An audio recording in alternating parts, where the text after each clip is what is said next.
the ability for your child to express themselves is vital. That's a part of, and as adults too. Yeah. The teaching from that is that sadness is not wrong, happiness is not wrong, anger and frustration is not wrong. It's so important that that's expressed. The teaching comes from feel it, express it. Focus on where you angle that expression. You can be angry, you can go and slam a door, but you don't hit mummy.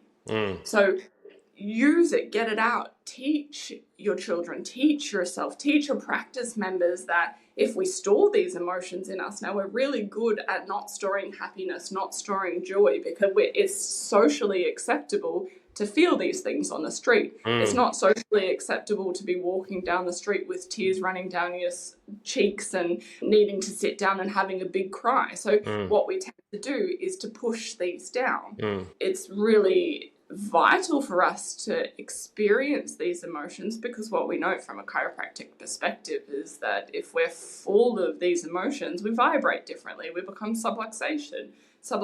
And so how can we learn to express these emotions in a safe way, in a safe place, without blaming your husband or your wife for your anger? Or it's like, yeah, I'm feeling that, I'm taking responsibility for it, I'm not gonna throw it at you.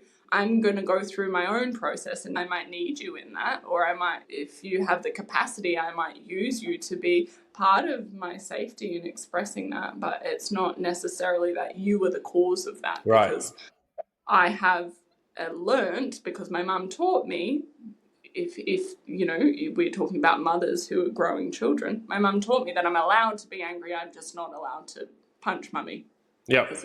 Or I'm not allowed to be angry and I'm not allowed to express it because that's not socially acceptable either. So before we jump into two examples I've got in my head, I just want to kind of go through that quadrant 2-3 bit of this, the understanding, the knowledge, analysis, and then onto the application and mastery bit. So it sounds like emotional intelligence means there's a spectrum of emotions, and we may have different capacity to access them, to understand them, to include them, to invite them, to be really present with them and expressing them, and to also interact in different ways of emotions with those around us, whether that's in practice, with our family, socially, or with our close ones.